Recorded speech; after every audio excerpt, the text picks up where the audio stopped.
Whew! 2019 has been crazy. I started out this year with a goal of getting 1,000 subscribers. I ended up with about 5,500 at the end of this year. Now, I didn't in my wildest imagination ever expect that I would surpass that. So I want to go over some of the things I feel about this year, some of the things I learned, some of the things I wish I had done differently, stuff like that. So first off, let's talk about how I feel. I am overwhelmed by the amount of views, attention, things that I got out of this year. I never imagined that when I interviewed Chad Capper that this would turn into basically another job. It has been awesome on one hand to go from, 400 subs to like over 1,000 in 2 or 3 weeks. And even more amazing to realize that I surpassed my yearly goal by 5 times. There was a lot of drama this year too. And I did not handle it as well as I should have. Now I'm not going to go back and recap the drama. If you've been along for the ride, you can see it. But the drama was there. In a lot of ways, it was really hard to deal with. And I feel like now I have a better way of dealing with it. But at the time, it took a pretty deep personal toll on me. And it is something that I honestly truly regret from this year. I never went out to do this thing to find drama. I wanted to tell stories and have people tell their stories. And it was, I stumbled into drama more than I expected. It was also harder than I expected. And then finally, I think the thing that I learned this year, that I feel was a good thing out of this year, was that you all appreciated my flying as much as I enjoyed it. There were a lot of folks that commented, towards the end of the year, I started flying more. At the beginning of the year, I don't know, I was thinking about giving it up. Towards the end of the year, I started flying more. I rediscovered how much I enjoyed it. I put more time on the sticks. I learned new things and I leveled up again. And I put out some flight edits, one of which I feel like is my best flight edit ever. Some of which weren't exactly perfect, but I put them out anyways. Flying, this thing that we do, is amazing, and I'm not going to give it up. And I'm super excited to go into next year flying more, making more time for flying, making more time for the creative process of editing a flight edit. It is truly something that feeds my soul. And but we'll talk a little bit more about that later. Let's get into stats. And more importantly, let's talk about how much I made this year. So I'm just going to roll through the stats really quick. I have 500,000 views this year. 500,000. 500,000 people plus a few extra watched my videos. I don't know, honestly, YouTube Studios being a little strange, I don't know what the uniques were, but I had 500,000 views. I had 87,000 watch hours. 87,000. I mean, I don't even know what the hell. 87,000 watch hours. That's more than I don't know. I haven't done the math yet. That's an absurd amount of time. I really appreciate you guys all tagging along and watching that much of these interviews that I do. It is truly astounding. Like I commented earlier, I finished the year with about 5,500 subs. Subs in YouTube are really just a vanity stat. They don't get you anything. Your impressions and your watch time are way more important. But, for what it's worth, for those of you that care, I've got about 5,500 subs. I did 37 interviews, and that's an important number to keep in mind because, and here's what you guys want to know: how much did I make in ad revenue? I made $1,500 in ad revenue. Now, I hear a lot of you going, holy shit, man, you made, damn, I mean, let's stop for just a second. 37 interviews with, I'll say roughly 5 hours of effort per interview, puts me at an hourly rate of $8 an hour. So some interviews take more than 5 hours to put together. Some take less. You got to factor in things like the interview time itself can be anywhere from an hour to 2 to 3 hours sometimes, depending on how much before and after we talk about. There can be just the editing process of chopping things up and putting them into logical chunks takes time. Filming the intros and the outros, thinking about what I'm going to say, takes time. Uploading to YouTube sucks. I hate things like thumbnails, and even though I've gotten faster and better at all of this over the year, it's still a lot of time that goes into every interview. So if you figured that I spend five hours per interview at 37 interviews and I made $1,500 roughly in ad revenue, then this second job that I had pays me $8 an hour. So I don't know. I think that's pretty hysterical. Let's talk about some of the things I learned. This one's going to be hard for some people to hear, but I'll just state it frankly. All paths lead back to Rotor Riot. For better or worse, especially the early days of Rotor Riot have had a massive, massive impact on this hobby. They have, in many ways, defined what this hobby, at least the freestyle portion, is about. Are there other things that have influenced this hobby? Absolutely. My top 5 videos are the Stinger Swarm video, one of the Steel videos, the Chad Capper video, the Chad Nowak video, and another Steel video. My top 5 videos from the year, both by view time and by view numbers, are all Rotor Riot, is what it comes down to. So I've learned that no matter what you do, somehow you end up back at Rotor Riot. Honestly, I really don't know how that happens, but that's pretty much what it is. So that's one thing I learned. Another thing I learned, and this was a painful lesson, is that there are often two sides to every story. When I'm doing an interview, I can only hear one side of the story. Most people try to make themselves look good. My job as an interviewer is to make this person feel comfortable and look good. I don't talk about it too much, but I have what I call the timeout rule. The timeout rule is if you say something or you do something that you're not comfortable with, or a question is asked that you don't like, you can say timeout, throw the timeout symbol, do whatever. That never airs. And everybody says they're not going to use it. And in fact, about half the people invoke it at some point. There's another set of rules, which are the Chad Capper rules. Chad Capper doesn't get that set of rules. He has to answer every question or choose not to answer it, but everything he said airs.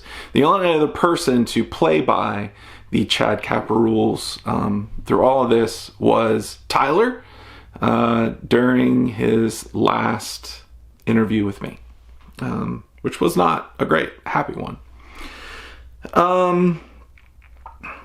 Some other things I learned. People say they hate clickbaity titles, but I'm here to tell you that you guys watch the hell out of clickbaity titles. If I title something normal, it gets half the clicks of if I title something aggressively or if I title something with what people consider clickbait.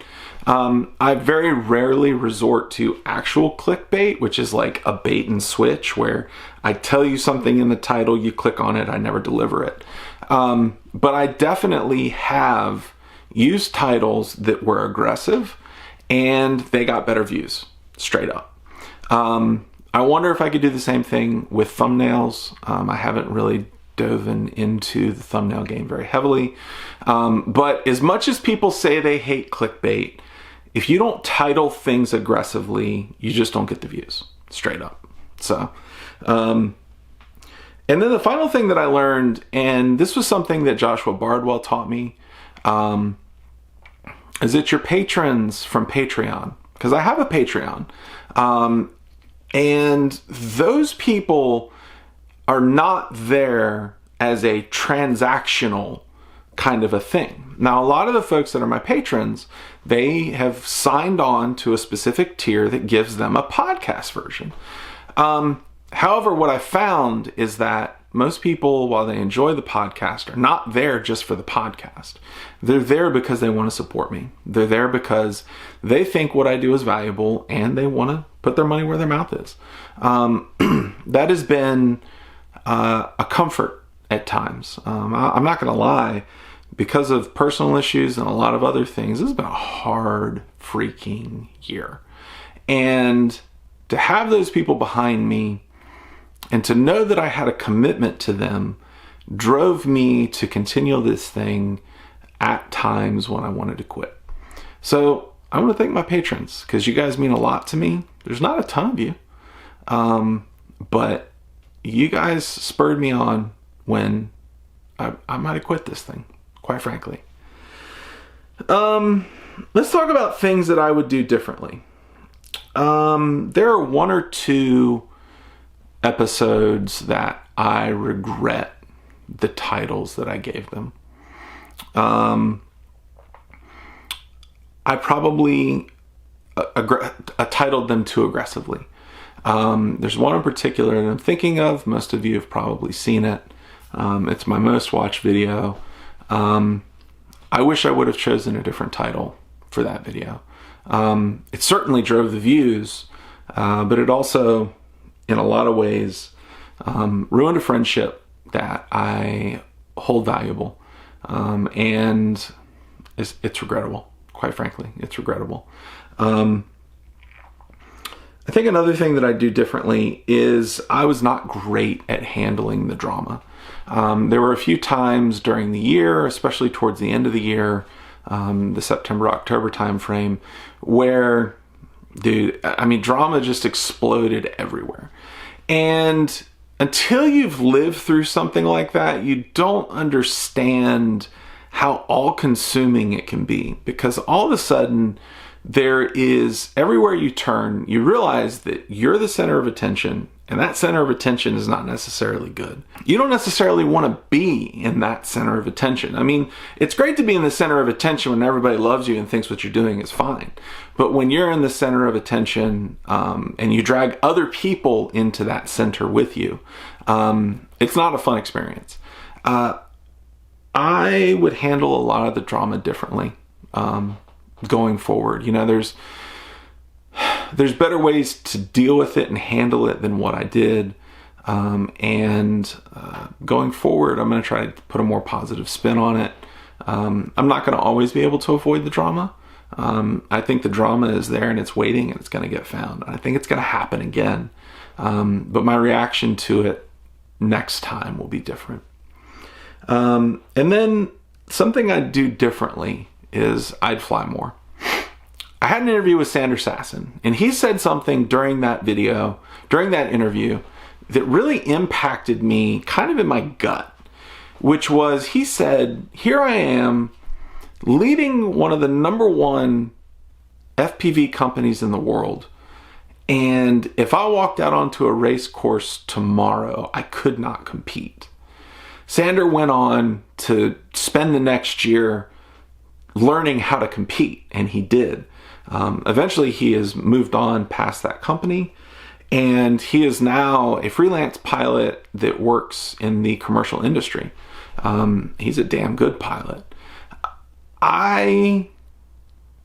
For various reasons, and I can come up with excuses. I can say I've got family, I've got kids, I don't have time, whatever.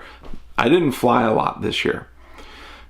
Finally, towards the end of the year, I started making the time to fly.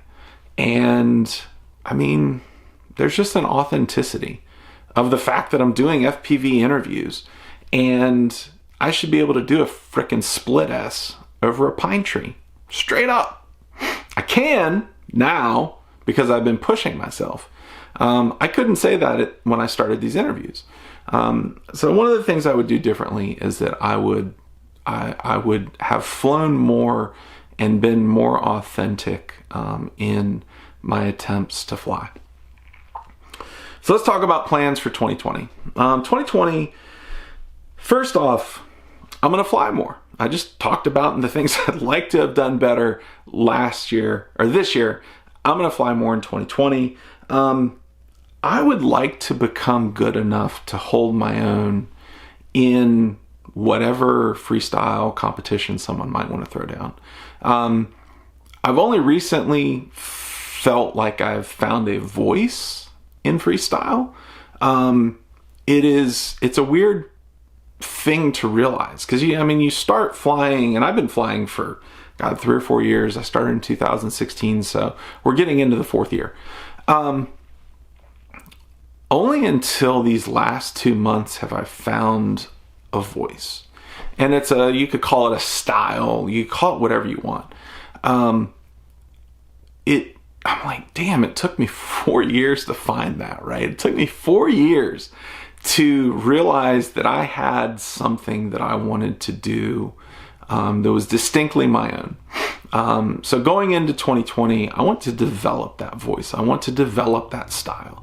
I want to do more flight edits. I would like to put out flight edits on a regular basis in some way. The fact that I'm now starting to take up 4 to 5 days of the week with interviews means I'm gonna have to figure out a good way to do it. But yeah, I need to fly more, and that's what I'm gonna do in 2020. One thing I'd like to do in 2020 is really search out some of the older history. Talk to the pilots that pioneered this thing. Like I've gone as far back as, Sander Sasson. He was there at the beginning. I've talked to a lot of the Rotor Riot guys. They were there when this sport kind of took off, right? It was the first wave of super interest. But what about guys like Metal Danny or Boris or Oscar Liang or Blackout? What about those guys? I would love to talk to them. I would love to hear from them. And I would love to hear what their take is on not only what FPV used to be like, but what it's like now. In a lot of ways, those of us that fly now are kind of spoiled. And I would like to find out what it was like back in the old days when it was really hard. And then finally, for 2020, I'd like to get Charpu on. And quite frankly, I've told you this, if I get Charpu on, I'm done. That's it. It's over. The show will be gone. Because once you get Charpu on, he's a ghost. I've barely brushed contact with him. I'm trying to find a way to contact him in such a manner that is not disrespectful and respects his privacy, which he obviously wants. But I want to get Charpu on. I think that would be an awesome interview, and I know that a lot of you want to see it. So anyways, here you go. This is what I want to do for 2020. I hope that you guys enjoyed this. This is the last video of the year. And I have something special queued up for the first videos of next year. Talk to you guys later. Bye.